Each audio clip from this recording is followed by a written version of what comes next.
श्रीमद् परमाचार्य परम विज्ञानशील सद् कविवृंद कमल प्रभाकर श्री हिंदी गगन के प्रचंड भारतेंदु श्रीमद् गोस्वामी तुलसीदास जी महाराज श्री रामचरितमानस में बालकांड में गुरु जी का बड़ा सुंदर महिमा और महात्म बड़े गहराई के साथ वर्णन कर रहे हैं। उसमें आज जो है बालकांड का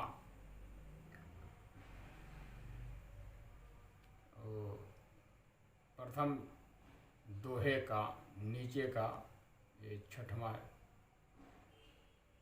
नहीं, बालकांड का ये छठवां चौपाई है गुरु महिमा का। और ये बड़ा सुंदर चौपाई है। दलन मोह तम सोष प्रकाशु, दलन मोह तम सोष प्रकाशु, बड़े भाग उरयावै जाशु।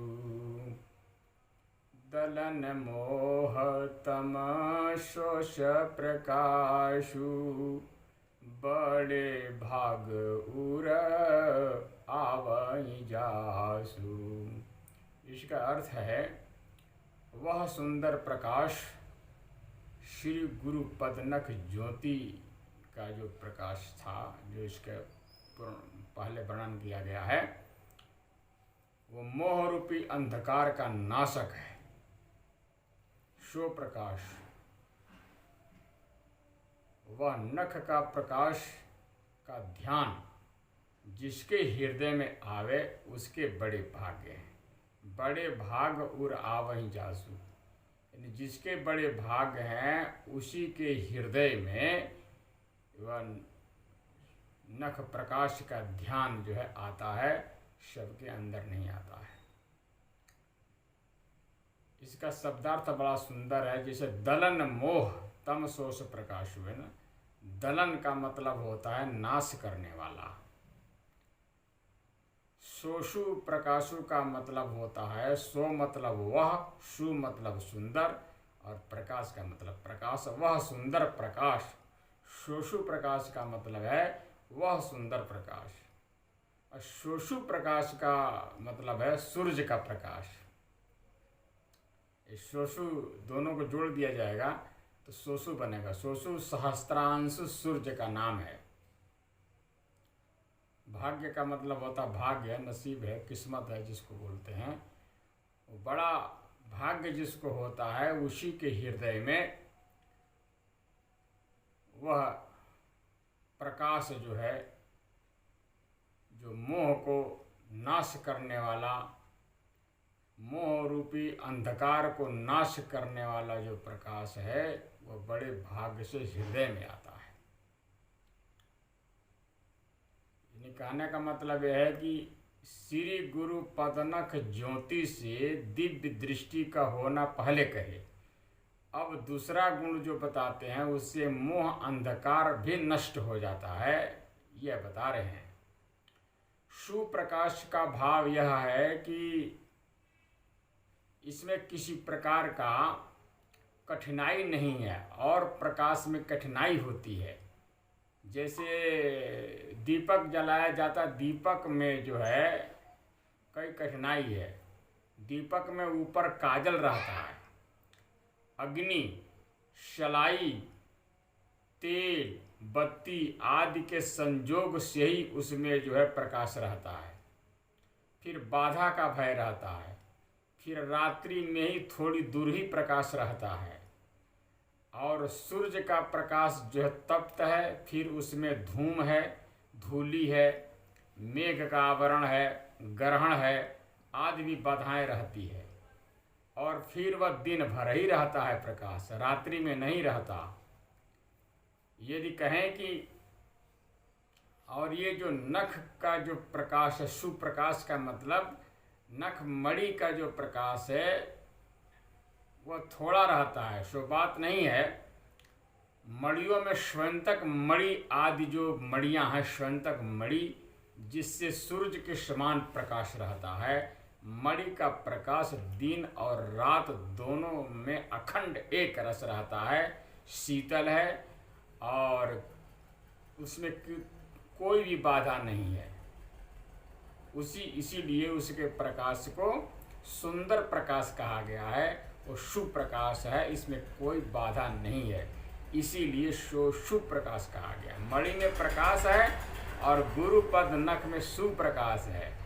ये भी अंतर देखिए, क्योंकि इसमें परमार्थिक गुण है और मणि में बाह्य प्रकाश है। नख मणि में जो है सुंदर प्रकाश है, क्योंकि परमार्थिक गुण लिए हुए है, इसीलिए सुप्रकाश सु शब्द इसमें दिया गया। केवल प्रकाश नहीं लिखे, सुप्रकाशु लिखते हैं। दलन मोहतमा सो सुप्रकाशु, बड़े भाग उर आवई जासु। बड़े भाग का मतलब यह है कि सूर्य का प्रकाश सबको सुलभ है और नख प्रकाश बड़े भाग से हृदय में आते हैं। स्वयंतक मणियाँ सबको प्राप्त नहीं होती, बड़े भाग्यवान को ही मिलती है।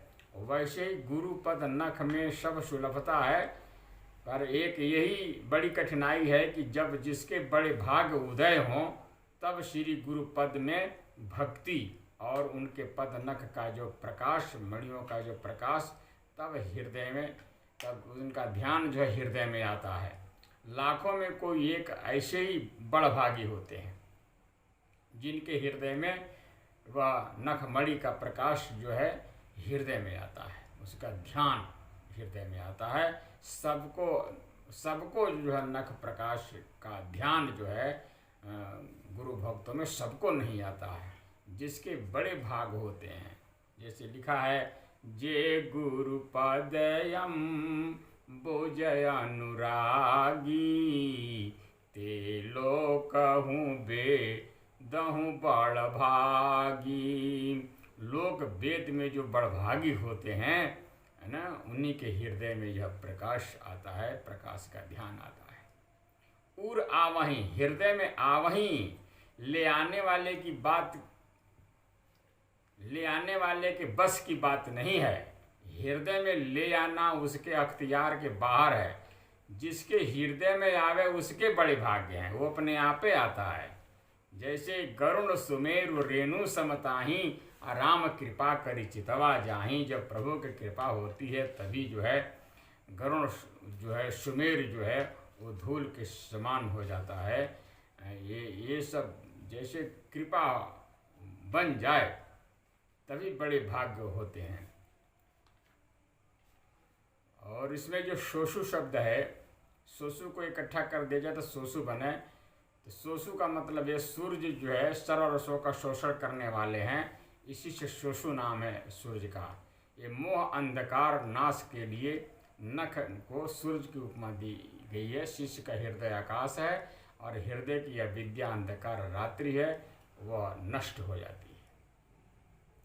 यहाँ पर मोह का ही नाम लिया गया, दलन मोह। इससे पहले जो महामोह को नष्ट किया जा चुका है। अब बात ये हो रही है कि महामोह जब नष्ट होगा, मोह कहाँ से आया। अब राजा जो है महामोह है। राजा महामोह को गुरु वचन के द्वारा नाश किया। पहले मुखिया को मुख से जीता, यानी वचन से जीता। महामोह तम पुंज जासु वचन रविकर निकर। महामोह को गुरु वचन के द्वारा नाश किया, यानी मुखिया राजा को वचन के द्वारा जीता। और ये मोह जो है वो सेवक है महामोह का। तो जो सेवक है, इस सेवक को मोहतम को नख मणि से नाश किया, सेवक को चरण से जीता। इसका यह भाव है। बड़ी सुंदर भाव लिए हुए हैं ये चौपाई। दलन मोहतम सोष प्रकाशु, बड़े भाग उर आवई जासु। बोलिए श्री गुरु महाराज की जय।